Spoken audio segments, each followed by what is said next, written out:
Welcome back नाज़रीन। बात कर लेते हैं कराची के सबसे बड़े वैक्सीनेशन सेंटर के हवाले से।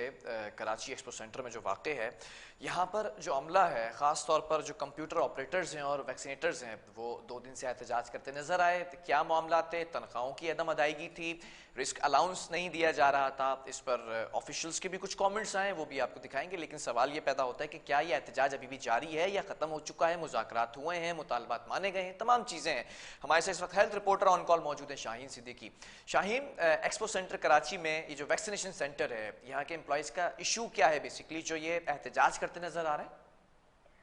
देखिए बिलाल, ये गुज़िश्ता 2 दिन कबल जो है वो एहतजाज किया गया था। ठीक है। जिसके बाद सेक्रेटरी हेल्थ ने जो है वो, क्योंकि उस वक्त वो कराची में मौजूद नहीं थे, तो उन्होंने डायरेक्टर हेल्थ कराची डॉक्टर अकरम सुल्तान को वहाँ भेजा था। उसके बाद मुज़ाकरात हुए और बाकायदा 2 रुकनी टीम भी बनाई गई थी कि जिसमें ये देखा गया था कि आया कि जब सेक्रेटरी हेल्थ ने नोटिफिकेशन जारी कर दिया था कि फौरी तौर पर इनकी तनख्वाहें जारी किए जाएं, तो किस अमले की तरफ से जो है ये काम किया गया था और रोका गया था। तो अभी हमारी डायरेक्टर हेल्थ अकरम सुल्तान से भी बात हुई थी। उनका कहना यही था कि बहुत जल्द इनकी तनख्वाहें जारी कर दी जाएंगी, क्योंकि सेक्रेटरी हेल्थ ने खुद इसका नोटिस लिया है। अच्छा। और वो खुद जो है उन्होंने कमेटी बनाई है और इसकी खुद वो निशानदेही कर रहे हैं कि आया कि नहीं तो कब, कितने किन अरसे जानिब से से ये इनकी, काम हुआ गया है। कितने अरसे से इनकी तनख्वाहें अदा नहीं की गई शाहीन? बिलाल, अगर हम देखें तो इनकी ये तीसरा माह है जो इनकी तनख्वाहें नहीं मिली है। असल में इनका जो इन्हें जो भर्ती किया गया था, खासतौर पर आईटी डिपार्टमेंट के जो लोग हैं जी। जो आईटी के हवाले से काम कर रहे हैं, उनका बाकायदा एग्रीमेंट बना था 11-11 महीने का। तो जब इनका एग्रीमेंट खत्म हो जाता है, तो जब नया एग्रीमेंट बनाया जाता है, तो उसके बाद कुछ मंथ लगते हैं प्रोसेस में। तो हमारी डायरेक्टर से तफसीली बात हुई। उनका कहना यही था कि 1 से 1.5 माह लग जाता है इनके प्रोसेस में, उसके बाद उसका अप्रूवल होता है, फिर उसकी तनख्वाह जो है वो 3 माह की एक साथ तनख्वाह दी जाती है। ठीक है तो शाहीन, इससे थोड़ा थोड़ा कबल भी सा जब तवक्कुफ रखिएगा, क्योंकि डायरेक्टर हेल्थ कराची की जो बात कर रही हैं इस वक्त शाहीन, डॉक्टर अकरम सुल्तान के हवाले से, जब उनसे रब्ता किया K21 न्यूज़ ने, तो उनके क्या रिमार्क्स थे, उनका क्या फीडबैक था, वो भी आपको दिखाते हैं। एक्सपो सेंटर में आज कोई स्ट्राइक ऐसा नहीं थी और सारा दिन वैक्सीनेशन होती रही है। अब भी कुछ अगर लोग जो हैं अपनी वो कर रहे हैं तो वो बिल्कुल काबिल मज़म्मत है। और सर्वर्स चल पड़े हैं और उनकी तनख्वाहों के बिल जमा हो गए हैं, उनके टोकन्स इशू हो गए हैं और कोई स्ट्राइक नहीं है इंशाल्लाह ताला। नाज़रीन, आपने देखा कि डायरेक्टर हेल्थ कराची डॉक्टर अकरम सुल्तान ने जो रिमार्क्स दिए कि इशू रिजॉल्व हो चुका है। इसी पर बात कर लेते हैं। शाहीन हमारे साथ ऑन कॉल मौजूद हैं।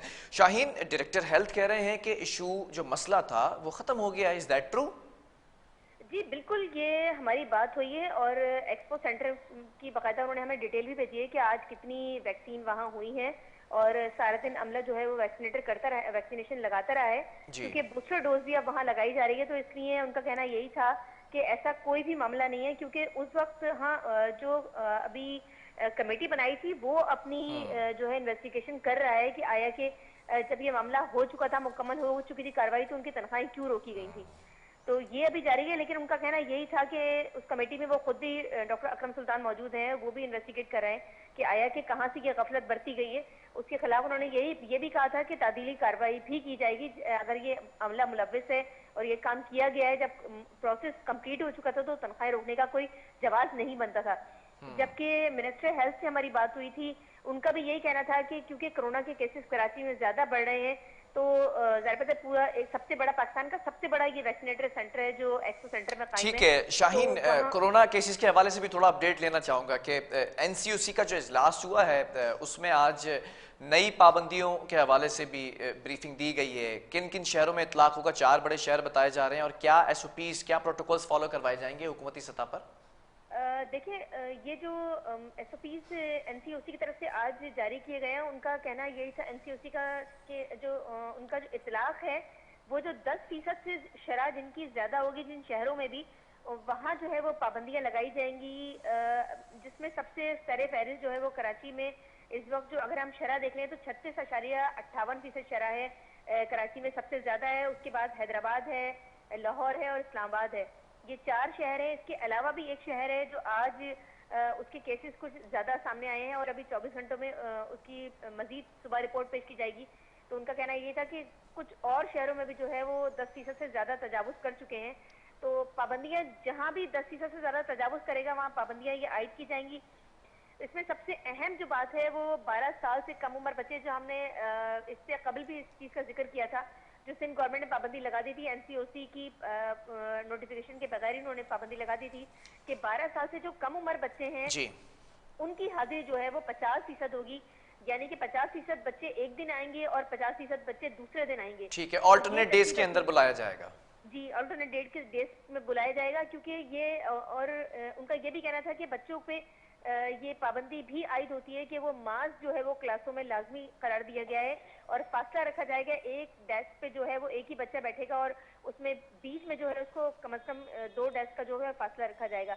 जी ये जो है पाबंदियां आयद की गई हैं बच्चों के हवाले से, क्योंकि 12 साल से कम उम्र बच्चों को वैक्सीन नहीं लग सकती कोरोना की, तो इसी हवाले से इस पर पाबंदी आयद की गई है कि इन बच्चों को फैलाव ज़्यादा रोका जाए, क्योंकि ये जो ओमिक्रॉन वायरस है ये छोटे बच्चों को भी लग सकता है। ये एक ऐसा इसकी किस्म है जो बच्चों में भी देखा गया है केसेस। ठीक है, अगर हम बात तकरीबात के हवाले से भी जानना चाहूंगा, शादी हॉल्स, रेस्टोरेंट, यहाँ पर क्या एसओपीज फॉलो कराए जाएंगे? जी, ये भी खास तौर पे जिम है, सिनेमाज हैं, पार्क हैं, मज़ारात हैं, इनमें भी यही कहा गया है कि एसओपीज को की पाबंदी की जाए, मास्क लगाया जाए, सैनिटाइजर का इस्तेमाल किया जाए और वही लोग यहाँ दाखिल होंगे जिनके पास वैक्सीनेटर कार्ड होगा। खासतौर पे इसकी चेकिंग की जाएगी और जिसमें डीसीज और कमिश्नर कराची भी इन जगहों का मुख्तलिफ जगहों का दौरा करेंगे। जबकि आज बहुत सारे मॉल्स का कमिश्नर कराची की उनके साथ 10 रुकनी टीम थी जिन्होंने जो शॉपिंग मॉल्स हैं वहाँ उन्होंने विजिट किया था। अगर हम तारिक रोड की बात करें तो तारिक रोड में जो मॉल्स बने हुए हैं वहाँ उन्होंने कई दुकानों पर आज जो है वो अचानक दौरा किया और वहाँ पर उन्होंने जो है वो जुर्माने भी लगाए उन दुकानों पर जहाँ मास्क नहीं लगाए हुए थे सही से मुलाजमीन ने, या जो आ रहे थे खरीदारी के लिए उन्होंने मास्क अगर नहीं लगाए हुए थे तो जुर्माने भी याद किए। मतलब अचानक कहीं पर भी वो वहां पर जा सकते हैं और विजिट कर सकते हैं। खास तौर पर शॉपिंग मॉल्स को भी टारगेट किया जा रहा है क्योंकि शॉपिंग मॉल्स में ज्यादा तादाद है। तो यही कहा जा रहा है। अच्छा, स्कूल बंद करने के फैसले पर जब बात की गई तो ये कहा गया कि जो 12 साल से कम उम्र बच्चे हैं उनको ऑल्टरनेट बुलाया जाएगा, जो 12 साल से जायद उम्र है वो उनकी हाजिरी यकीनी बनाई जाएगी। स्कूल बंद करने के हवाले से कोई बाज़गश नहीं हुई? नहीं, बिल्कुल बिलाल, ये सख्ती से इस बात पर कहा गया है कि स्कूल, कॉलेज और यूनिवर्सिटीज बंद नहीं किए जाएंगे क्योंकि पहले भी बहुत ज्यादा लॉस हो चुका है बच्चों का। अगर हम कोरोना तो आप जाहिर सी बात है कि तो अब हमें 3 साल तो हो चुके हैं, इसके साथ अभी मजीद इसकी कितने वेरिएंट आने हैं तो ये अभी मजीद चलेगा। तो फोकस जो है वो 12 साल से जायद उम्र के जो बच्चे हैं उनको तो वैक्सीन लग सकती है, तो उनको वैक्सीन के हवाले से उसको फोकस किया गया है। 12 साल से कम उम्र के बच्चों को तो ऑल्टरनेट डेज का दिया गया है, लेकिन यही कहा गया है कि मतलब एसओपीज पे पाबंदी का कहा गया है। कोरोना की जो वैक्सीन है उसका वैक्सीनेटर कार्ड का लाजमी है। अचानक इसमें भी यही डीसी जो है वो दौरा करेंगे स्कूलों का और उसमें ये चेक किया जाएगा कि 12 साल से ज्यादा उम्र के जो बच्चे हैं उनको वो वैक्सीनेट हुए हुए हैं या नहीं हुए हुए। शाहीन, एक सवाल यहाँ पर और जो लोग जानना चाहते हैं कि क्या डेडलाइन दी गई है इन पाबंदियों का इतलाक कब से होगा? क्योंकि असद उमर ने एनसीओसी के इजलास में सदारत करते हुए ये भी कहा कि 20 जनवरी के बाद इंडोर जो तकरीबात हैं उन पर भी पाबंदी लगा दी जाएगी। जी, 24 जनवरी कहा गया है इसका कि 24 जनवरी को जो है इससे ये इतलाक होगा। इंडोर जो है वो बंद कर दी है तकरीबात, आउटडोर तकरीबात कर सकते हैं, लेकिन उसमें भी ये है कि जितने भी लोग आउटडोर तकरीब में शरीक होंगे तो वो सारे वैक्सीनेट हों, एक तो ये। और दूसरी पाबंदी ये लगाई गई है कि तमाम लोग मास्क लगाए हुए हों। अगर कोई भी मास्क नहीं लगाया हुआ होगा तकरीब में, अगर डीसी की या कमिश्नर कराची की कोई टीम जाएगी तो भारी जुर्माना आयद किया जाएगा। जिसकी तकरीब हो रही होगी उस पर भी जुर्माना आयद किया जाएगा और जो हॉल्स होंगे उस पर भी जुर्माना आयद किया जाएगा। वैसे आखिर में ये भी जानना चाहूँगा, शहर कायद के अंदर इस वक्त शरह कितना फीसद बढ़ चुकी है कोविड केसेस की? एनसीओसी की रिपोर्ट के मुताबिक जो शरह है वो 36.58% है कराची में। अच्छा। जबकि अगर हम देख लें हैदराबाद में तो लाहौर में 13% है, हैदराबाद में 11.52% है। जबकि अगर हम देख लें इमवात की तो 8 इमवात आज 24 घंटे में 8 इमवात हुई हैं, जिसमें 6 जो है वो सिंध की हैं, 2 KPK से बात हुई है। अगर हम बात कर लें 24 घंटे में जो टेस्ट हुए हैं वो तकरीबन सिंध में जो हुए हैं वो 7,232 टेस्ट हुए हैं, जिसमें से 29,2 टेस्ट जो है वो मुस्बत आए हैं। अगर हम सिंध के नए केसेस की बात कर लें तो वो 3,378 केस हैं जो नए केसेस सामने आए हैं सिंध में इस वक्त 24 घंटे के अंदर। ठीक है, बहुत शुक्रिया। शाहीन सिद्दीकी हमारे साथ हेल्थ रिपोर्टर मौजूद थी। ब्रीफिंग दी जा रही थी एनसीयूसी के इजलास के हवाले से। 24 जनवरी से मुकम्मल पाबंदी आयद होगी। आउटडोर तकरीबात की अगर बात की जाए तो 300 लोगों की को इजाज़त होगी, इज्तिमात हो, मजमा हो या फिर कहीं पर भी आप तकरीब कर रहे हैं, लेकिन इनडोर एक्टिविटीज़ के ऊपर मुकम्मल तौर पर पाबंदी आयद की जाएगी। साथ साथ स्कूलों के हवाले से वालिदैन इस कशमकश में थे कि आया पिछले साल तालीमी मराइल में कदगन लगाई गई, इस बार सख्ती से ये कहा गया है कि बच्चा जो है वो इन्फेक्टेड हो सकता है, बाज़ारों से भी, दीगर जगहों से भी, लेकिन स्कूलों को बंद नहीं किया जाएगा। तालीमी साल जो ख़त्म होना था मार्च के अंदर, वो मई के अंदर ख़त्म किया जाएगा, ये भी एक अपडेट है। लेकिन स्कूल्स के अंदर 12 साल से कम बच्चों के ऑल्टरनेट डेज में बुलाया जाएगा, 12 साल से ज़ायद बच्चों की हाज़िरी यकीनी बनाई जाएगी। प्रोग्राम का वक्त ख़त्म हुआ है। स्क्रीन पर सोशल मीडिया पेजेस सामने होंगे, आप अपना फ़ीडबैक दे सकते हैं। आपका फ़ीडबैक इंतहाई अहमियत का हामिल है। अल्लाह हाफ़िज़।